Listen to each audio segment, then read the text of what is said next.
Welcome to the Sports Show with Bob Spino, where we are in the midst of the NBA and NHL playoffs with the MLB well underway. Now, Bob, what do you have to say about that Islanders-Bruins game we had last night? No comment. The first game we got you, and last night, we were down 3-1 in the third, and I'm kind of watching it on the computer a little bit just to score. And I'm thinking to myself, we just got to get it down to one goal.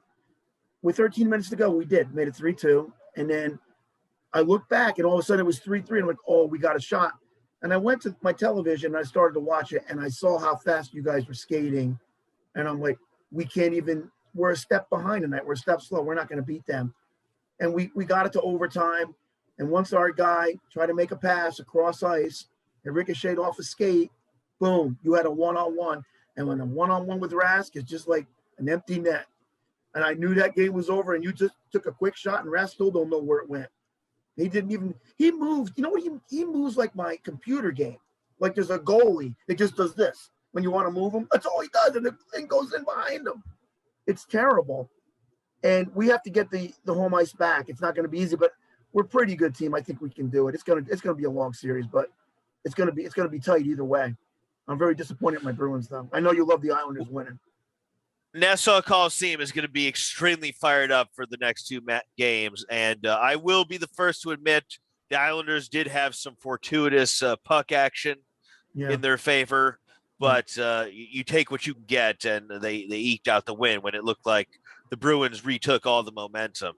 Mm-hmm. But another team to look out for is the Tampa Bay Lightning. They're already up in the third period on the Hurricanes, staring at a 2-0 lead here in this series. They won the first game. And I believe the Hurricanes are the 1 seed, right? And, hey, they won the championship. They're pretty darn dangerous. And I think everybody has to worry about them. They could easily win it again. So, I mean, I know you said earlier that you thought anybody that came out of the East would win it. I can see that.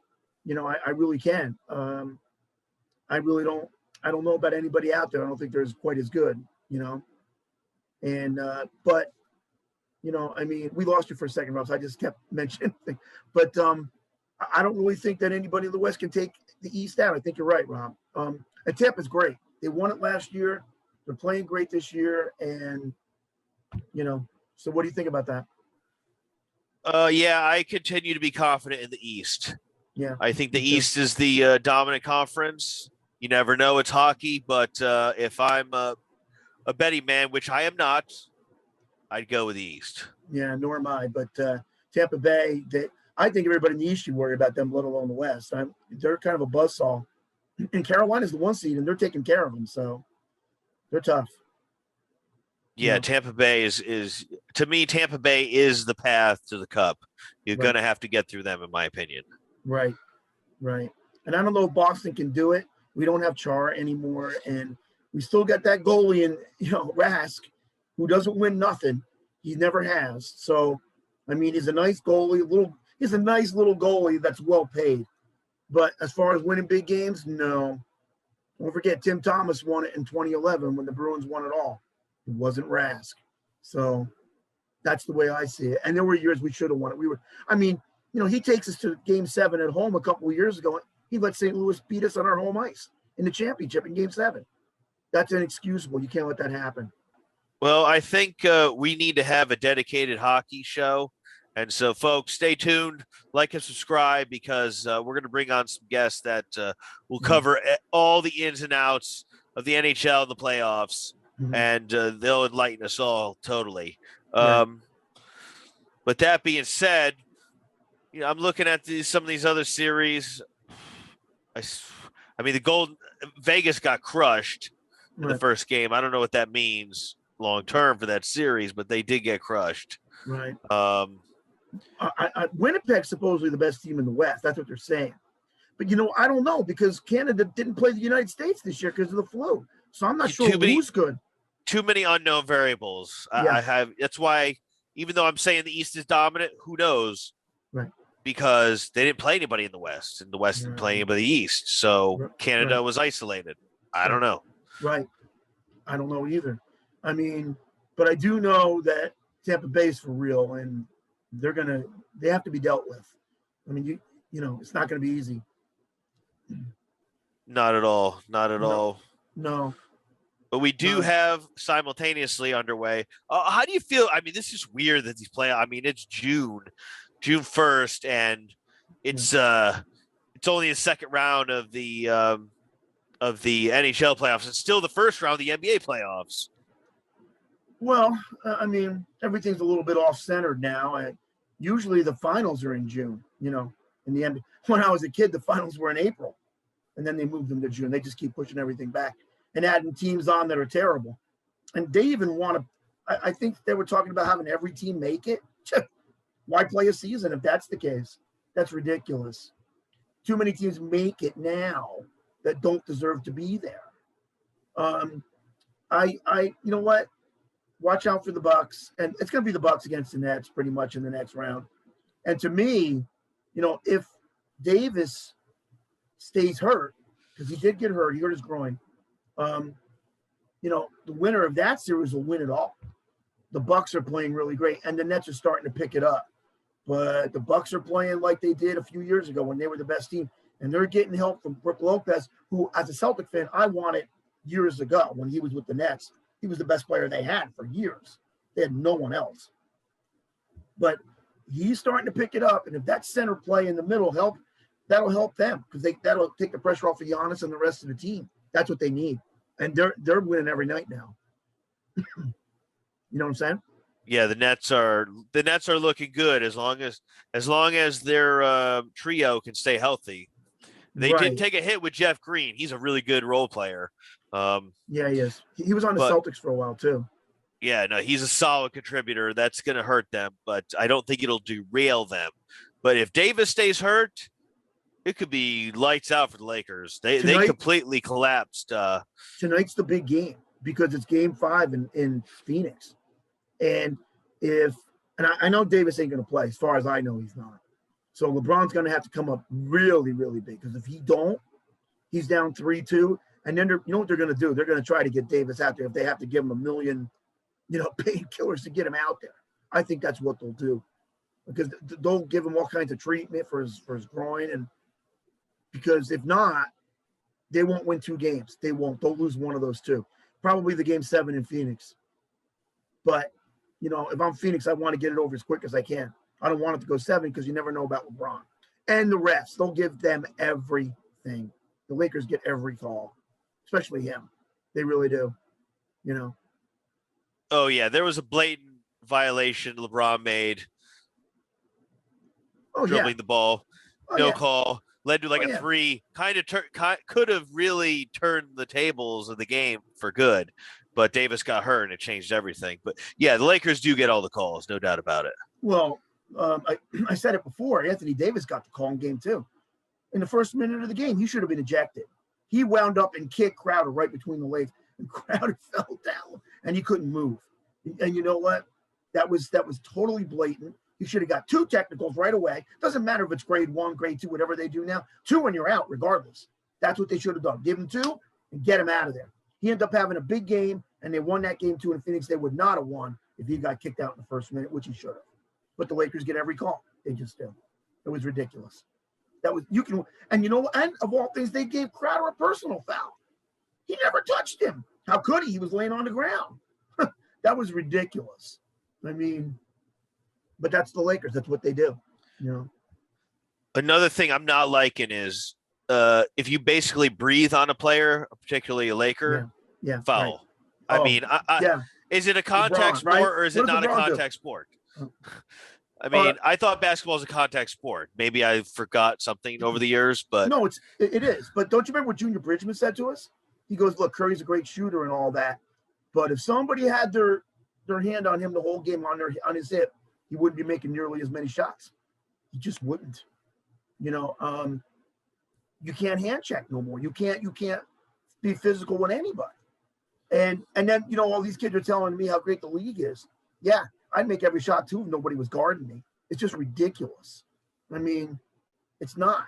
And that's just the way it is, I mean, but it's really got to change, but it won't. It won't, From Yeah, go ahead, Ron.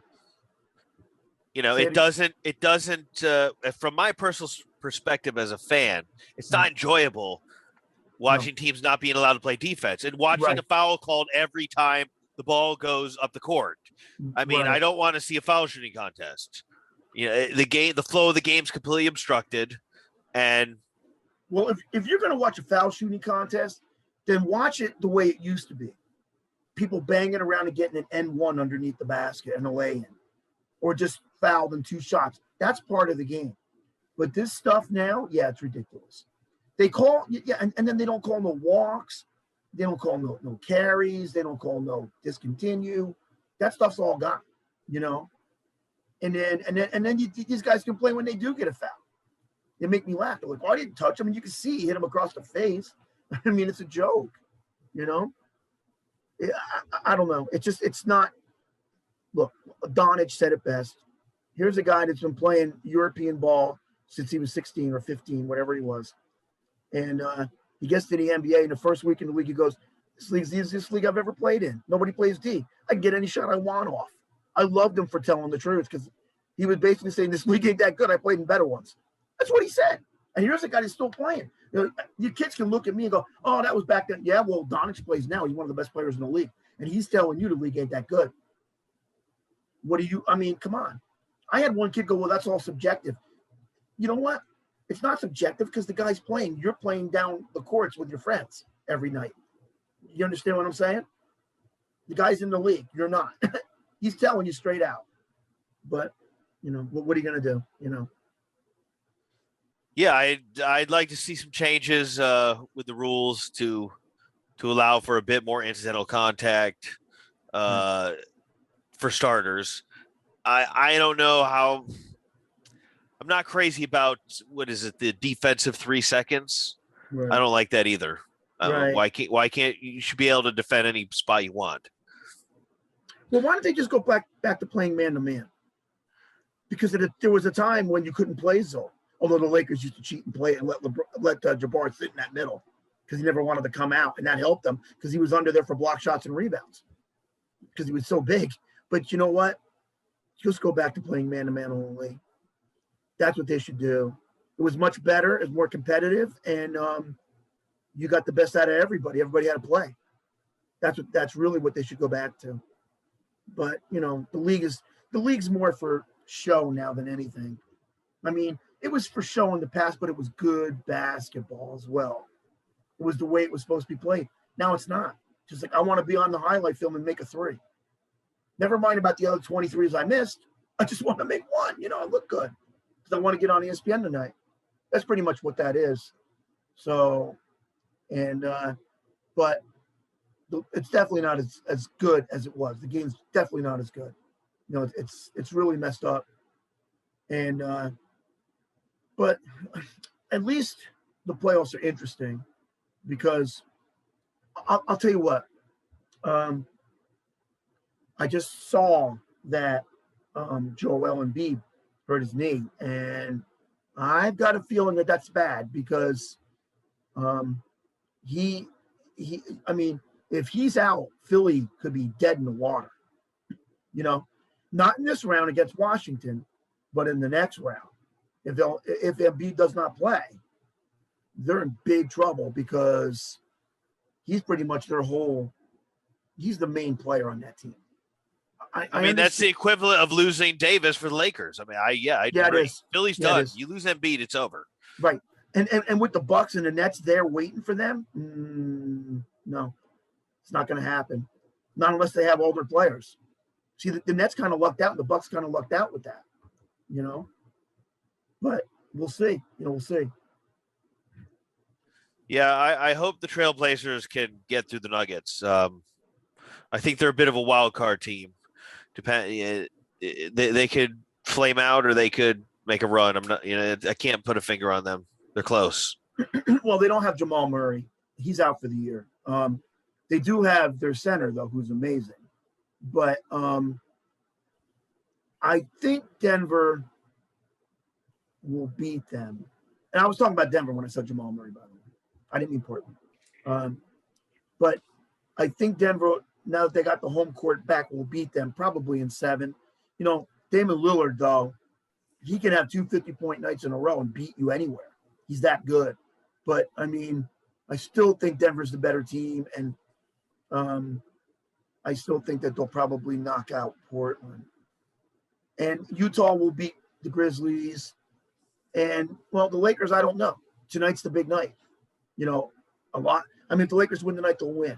But if they don't, they're in big trouble, and they're gonna force Davis to come back, and which could be bad because he could hurt himself worse. You know, that could be bad. But I think let's see, the Knicks, they'll win their next game, whenever it is, tonight or tomorrow, I think it is. But when they go back to Atlanta, no, they won't. So I think the Knicks are done. I think you can put a fork in them. Yeah, I'd be shocked if they strung off 3 straight wins. It's only ever happened a handful of times in the playoffs. Actually, yeah. I mean, and 3-0 has never happened, ever, and never will, because it's too darn hard to win on the road. So when a team's up 3-0, they still got a couple more home games left. Excuse me. That never happened before, and it'll never happen again. Or it'll never happen, because of all sports, that's the hardest one. 3-0. You know, so it's only ever happened once in baseball, and that was the Red Sox beating the Yankees in 2004. It's really But it hard. does probably happen a little more frequently in hockey. Not much. I think it happened.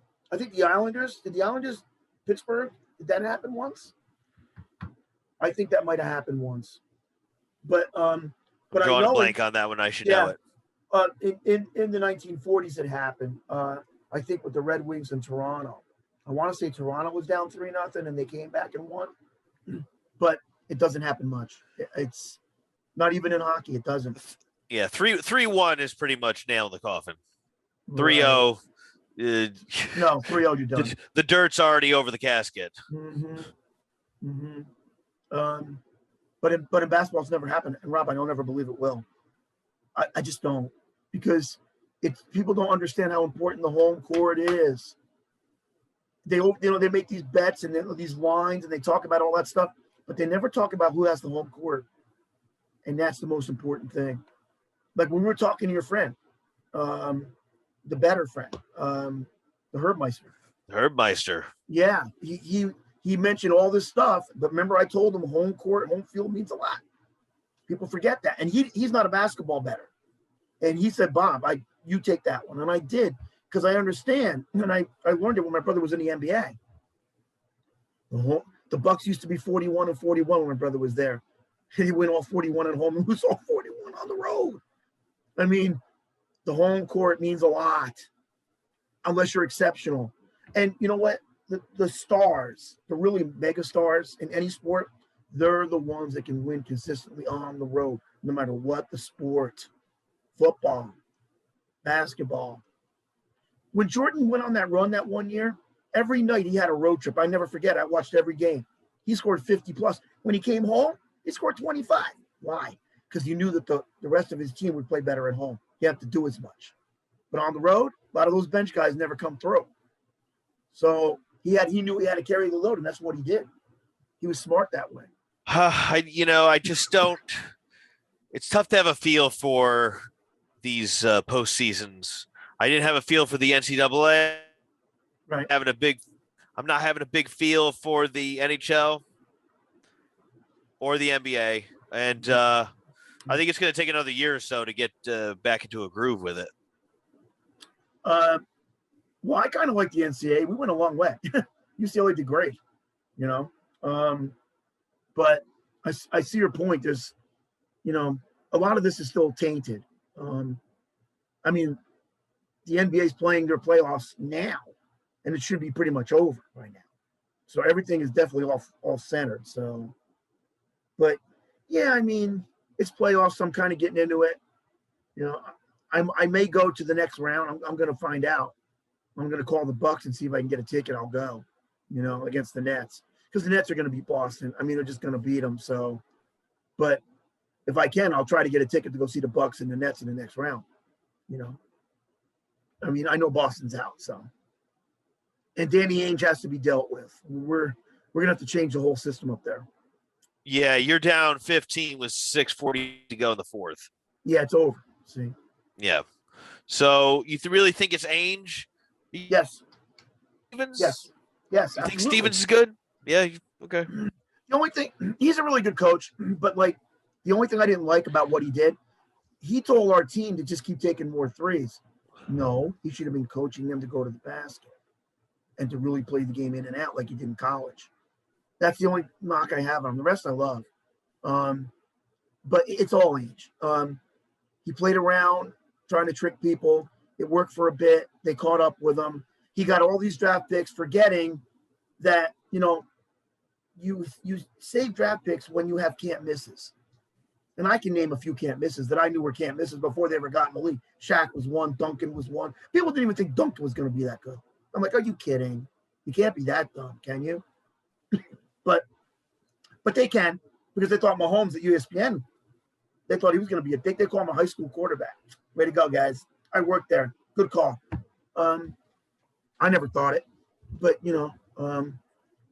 but no, you have, when you have the picks, you have to know what to do with them, not just sit on them and go, oh, look, I got more pick.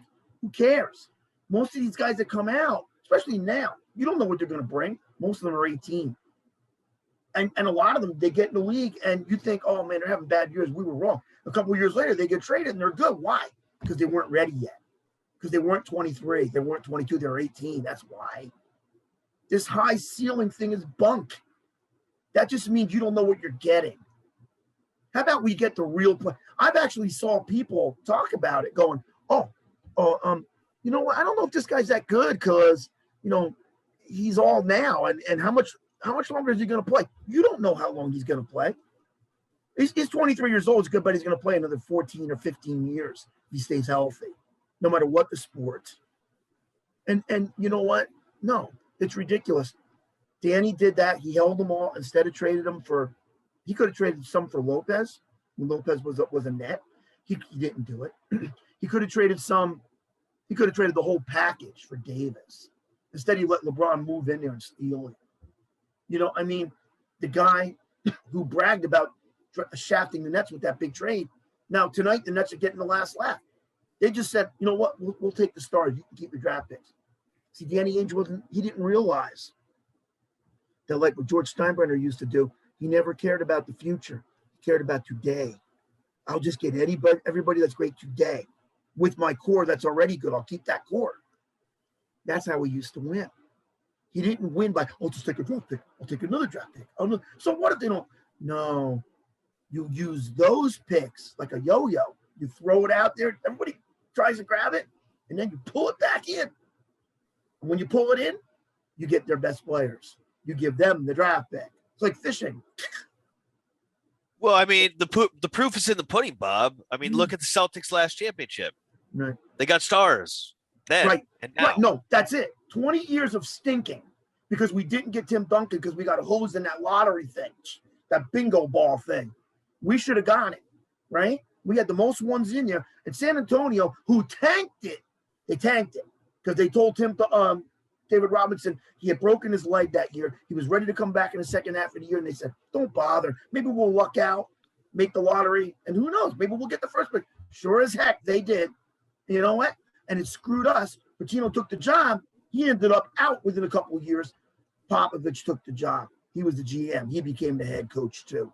He knew. He's like, I got Duncan. I'm going to ride this train. Everybody loves Popovich. Love Tim Duncan a little more. He was the one who did it. You know what I'm saying? Because Popovich would have 0 championships without Timmy Boy. I'll tell you that right now. I was just going to ask you, has Popovich won a championship in the post-Tim Duncan era? No. And he didn't win it in the pre-one either. Because as big as David Robinson wasn't as good as he was, there was always that knock on him. He's a little soft around the basket. Wasn't tough enough. That guy that came in there was tough enough, Duncan. But What did Boston do? They went 20 years of stinking. I'll get back to the point.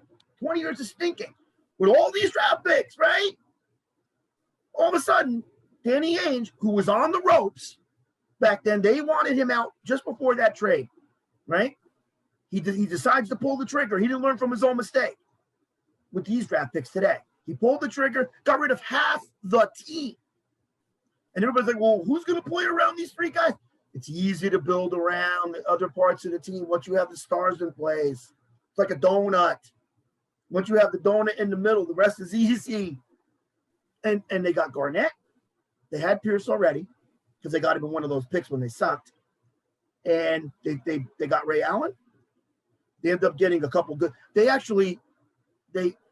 drafted Rondo, who wasn't part of the big three, by the way.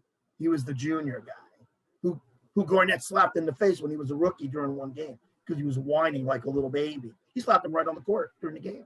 Slapped him across the face. You know what? But Rondo, when the trade was being made with Minnesota, Minnesota needed a point guard. So they're going, we're going to take Rondo. Give us your draft pick. And Boston went, wait a minute. We got no other draft pick on the roster. We can't give him away. And that's the only reason he's stuck. Because Boston needed a point guard. They didn't know how good he was going to be. I mean, he was pretty good out of Kentucky. I watched him play at the Garden. You know, he was good because they played UCLA one time. I was there. But you know what? No. Like, they had to keep a point guard, so they kept him. But you're right, Rob. Once they got those three in place, and then even then, critics had problems. Because, like, well, one ball, these stars, I go, if you do it right, one ball fits all. It works if you do it right. Because a friend of mine came to me, oh, who's going to shoot the ball? I go, my Celtics know this. We all shoot the ball. That's how we win the titles. And they should have won 2 times. Kobe and the center, what's his name, Bryant, they crushed our guy. They crushed Perkins. He went up for a rebound in Game 7. And I heard Phil saying on the film clip, go out there and hurt him. And that's exactly what they did. And that's why we won. We should have won anyway. The rest gave Kobe Bryant that game. Because in Game 7, we were up 15 in the fourth quarter, and the ref just started blowing the whistle. Before you know it, that game was tied. They kept putting him on the foul line. Because he had a bad 7th game. He didn't play well. He didn't. Derek Fisher saved their neck. And that's the truth. But you know what? You're right. Ainge is, he forgot the one thing he did well. Say, the one time he decided after 20 years of losing the Celtics, let's just get rid of everybody because they all stink. That's basically what he did. And he just rebuilt the team like that, and they won it. And they should have won it twice, like I said. They would have won it 3 times if Garnett didn't blow his knee out. They would have. But yeah, you almost forget they only won 1. You kind of just assume they won 2 or 3. Well, they should have won 2. I mean, Phil Jackson set up our center and really hurt him physically, and blew his knee out in Game 7. And then the rest finished the job in Game 7. We were up by 15 in the fourth quarter, Rob, and all of a sudden, boom, boom, boom, whistle, whistle, whistle. You know, and before you know it, the game's tied. And then we lose it. Kobe played like garbage in that game. He was terrible. Derek Fisher saved him. We should have won that in 5, actually. 5. But we blew it. And then the other year, Garnett just blew his knee out. So that was the end of it. We were rolling before he did. But that was the time Ainge had to do something because he was on the ropes. He was on the ropes. And that saved his job. And that's why he's still here. But you know what? That was the only right thing he ever did. He's not that intelligent because he doesn't know player personnel. I don't know what he knows, to be honest with you. He has a system. Remember Mitchell told us about, oh, he's smart. He did this. I thought to myself, I couldn't say it. I'm just like, really? That's interesting. Because I didn't believe it. I just didn't. And like, he blew it and he tied all those picks. And now we had a 5-year plan when Stevens first got there. We're going to be winning championships. No, it was the Nets that were going to win the championship. The team that we shafted because they were smart enough to get the star players. You do it and you move on. You don't worry about the future. You don't worry about he's going upside with this draft pick. Most draft picks do not pan out. Only the stars in the league are the ones who panned out. That's what you have to remember. All the rest didn't. most of them are gone from the league, and you don't remember who they are. And unless they're a generational talent like LeBron or Kobe, it's going to take a couple years for the draft picks to pan out if they do pan out. If they do pan out, and they don't, a lot of teams, they give them a lot of money, so it's like, oh, this guy ain't panning out. Let's get rid of him. We'll get rid of his contract. We'll pass him off on somebody else. And sometimes he just took a couple of years to get used to the league, because each level you have to mentally adjust, not just physically adjust to each league, because it's different. And get confident. You got to be confident in each league in order to succeed. If not, you ain't. You're just not. And a lot of times these GMs don't wait long enough, and the kids are too young. They should not be allowed in the league until they're at least 20 or 21. They should not. It's killing the league. It's killing colleges. It's killing high schools. It's ridiculous. I'd like to see, and it seems to be opening up, if the kids think they're good enough to go play professionally, get paid, let them go out of high school to the minors, G League, Development League, and whatnot. But this a year or two in college thing, it's, as a college basketball fan, it's horrible. Well, it's wrecking everything. Then what's the G League then? The G League's just another farm system. That's what it is. Yeah, exactly. But colleges should not be the farm system for the pros. They should have their actual farm system in place. That way the players get paid, which they deservedly should be. And the colleges get to have college athletes that will play all 4 years. But you know what the problem is, Rob? I don't agree. I always thought it was fine if the colleges were a farm system. But the problem is these kids all think that they're good. So they all go to the G League. Most of these kids are good in their own minds, but in reality, they're not. So all they're doing is taking a cheap paycheck for nothing, and they're soaking up these G Leagues. That's wrong, too. Yeah, I can sit there and talk to any kid and go, oh, great, yeah. And then watch him. No, he ain't that great. That's wrong. So I kind of like it the old way. It was better for everybody concerned. And that was the big argument in the 70s when they started letting people come in younger. They would have to go to court to get an injunction, real court, not basketball court. And they would only let so many people in at a time. And they were worried that this would happen someday. If we let too many in, everybody thinks they're going to be great, they're going to do this. Now they're doing it, The kind of well, now we're in a completely other dimension. We're in the dimension of the transfer portal where I don't know if it's the rule is going to persist, but no, I don't think so. You can transfer and play on another team the next year. So it's essentially the college players are becoming free. Right. Yeah, they are. you can do it. I'm kind of happy because UCLA got a great player from Rutgers. He's a center, and he's really good. So, and I hope our kid comes back, because if he comes back, we're going to be really, really good. But I just think this is temporary, though. I think that's because of the flu and all that. But, we'll see how it goes. I think we lost Rob for a second, but no, I don't really see it as a permanent thing. I just think that they're letting them do it because of the flu, But we'll see how it goes. Hi, Rob. You back? Okay, you're back. I don't know if you heard me or not, Rob, but because you were out for a minute. But the portal thing's only temporary. It's not. The portal thing's temporary. I don't think it's going to go very long. It's only because of the flu. But we did get a great player at UCLA. I was saying from Rutgers, the center, which I'm happy. And you don't have to sit out or nothing. But I don't think that's going very far. And I see you're kind of out again. Okay. Well, that's just my opinion on it. But we'll see how it goes. I hope our kid comes back that went pro. I do. And he can come back. Jazingas or Jazang, I forget. I can't pronounce his last name, but I hope he comes back. He's really good. And we're going to be very good. So I can't wait for that. You know what I mean? How's Rutgers? How's Syracuse looking? Did you say Rutgers, Bob? I did. How are they looking? Who? Rutgers. I know Rutgers basketball is more competitive. They went to the tournament. Right. Probably would have been a more favorable matchup for Syracuse had they beat Houston, which they had on the road. So they should have won that game. Right. But I don't know how they're going to fare after the transfer portal. Well, Syracuse, I expect us to make the tournament again. We lost a lot transfers. I don't know really what the decision-making process entailed for some of these players leaving.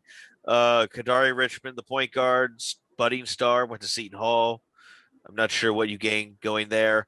And then our 2-year starting power forward went to Oregon. I'm like, you've been playing zone for 2 years. He went to Oregon? Oh. Went to Oregon. But remember, he's been playing in the zone for 2 years. And personally, I find his handle a bit questionable. And now he's going to play man-to-man. Altman's a great coach, and he can make anything work in Oregon. But you know what? Yeah, I mean, it might work out for Quincy Guerrier is his name. Right. But I don't know. We do have Jim Boeheim's other son coming. He's a great shooter. So both Boeheim brothers are going to be killer shooters. Oh, you got two now. Yeah, we got 2 stellar shooters. And hopefully Joe Girard plays better than he did this year, gets out of a sophomore slump. A transfer from Villanova, a transfer from Marquette. 5-star power forward coming in named Benny Williams, I believe his name. So I think we'll be good. I don't think we're going to be a bubble team. I think we'll be better than that. Hopefully we can finish in the top 5 of the conference. You know what the thing is about that? You can't go 1 year to the next sometimes with college basketball. Especially this year. There's a whole different team coming in now. I have no idea. Right. I mean, you think you had a great year last year, and even when you got players back sometimes, you think it's going to be better. And sometimes it just doesn't work that way. Well, that's what happened to the lacrosse program. They had 7 All-Americans. They were number 1 last year, undefeated before COVID hit. They completely fell apart this year. Right. I mean, they made the tournament, but they lost the first round. They were supposed to be number 1 team in the country. Yeah, it's just the way it goes. I mean, you don't know. Like I said, we had a deep run last year. I don't know if we're able to do that again, but we got all the players in place, and we just got the Rutgers Center, so they're not going to be that good. I think you guys are going to be dangerous. I like Mick Cronin. I think breaking out of that first weekend and going on that run will pay dividends for the program and him as a coach. Right. I hope you're right. It just seems like they weren't playing good, and all of a sudden he told them in that Michigan State game, just start swarming on D, and that they never look back. And they should have won the game they lost. You know, that was a blocking foul, and they called an offensive, and it was terrible. You know. I agree. That was a great game. That might have been the best game of the tournament. I think it was. Yeah, that was probably the best game of the tournament. Right. It really was. It was crazy. We had a good tournament, but you know what? We're UCLA. We don't like it unless we win. So, you know, we're one of those. You know, that was a different era. And if you can't enjoy a Final Four run as a fan, I mean, what do you enjoy? Well, I was just saying, like, it was winning. I enjoy with us. I know it sounds a little pompous because we won so many, but the truth is it's not. We just want to keep winning. And anything less than that is not good. So, but, you know, we made a great run. And once you get that far, you definitely want to win. You know, that's a long way to go. So I know the players are probably like, you know, we had a good year. But like I told you that story, the 1 year that Wooden didn't win, what did the fans say? Oh, you know, and then the last year, like we lost. And then the last year we won again. And the fan walked up to Wooden and said, thanks for not letting us down, coach, you know, this year. And they won previous 7 years in a row. So that's just us, the way we are, you know. We like winning, and we do it a lot. So it'll be interesting to see. I enjoy winning the 6 overtime game. I enjoy. Right. Run. Was that against UConn? It was 6 overtime game, 2009, right. 2006. First team in the Big East to win 4 straight games at the time. Jerry McNamara. Those are memorable moments, memorable wins. We haven't won a title in 18 years, but we've had some good moments. Right. When was the last time you won it? Who'd you beat? Oh, you Kansas. Beat Maryland. Didn't you beat Maryland? No, we beat Kansas in the title game, 2003. Oh, okay. Was that the year Maryland was in, or did Maryland win that? Maryland was the year before. Okay. They won it 2002, and then Syracuse and Maryland played each other in the 2004 second round of the tournament, and Syracuse beat them. The Maryland win was the worst tournament ever. That thing was the worst. No offense. Yeah, to Maryland, I don't really remember that tournament at all because Syracuse made the NIT. Well, there was nothing to remember because all the teams were weak. Maryland just kind of cakewalked it and they won it. It was pretty horrible. It was pretty horrible. But yeah, folks, here on the Sports Show, we have surpassed the 100 subscriber mark. Yeah. While that may not seem to be a tremendous milestone in comparison to some of these other channels out there, for a new budding program, right. 2 months in, we've already broke 100. So we really appreciate the support. And the more support you give, the more we're going to grow and evolve. If you see the playlist, we've already had some star-studded guests. We're going to get some contemporaries on soon. We're going to get probably some actors, some Hollywood folks coming too. Yeah, we are. So definitely stay tuned, stay posted, because the sports show is going to continue to grow. And you're going to see improvements on all areas of the show over time. Right. So the people that are here in the beginning, enjoy the ride, because it's going to be a great one. Now, Bob, before we depart, is there anything you'd like to share about what's going on? Well, this is kind of a fun time of year because you have baseball starting to kick in, and you have basketball and hockey, and football's not all that far behind. So, and also we didn't talk baseball at all. We really didn't. But the Yankees are struggling, so I'm a Met fan, so I'm kind of glad. But they really are struggling. They're not very good. Well, how many games out are they? I want to say they're about 4, maybe 4.5, something like that. And it was 3-3 tonight in the 8th inning. I don't know if they won or not because I didn't check it, but I know they were struggling. They're having trouble scoring runs. They may win tonight, but they're struggling. And the best teams are the Padres, and the Dodgers and Giants are right behind them. So, but it's a lot of fun. It's a good time of year, and there's a lot of sports to cover, and we're going to cover it. So spread the word. Let them know what we got going on here. Right. And as you do, we will continue to grow and prosper. So with that, signing off for the Sports Show with Bob Spino. Take care, folks.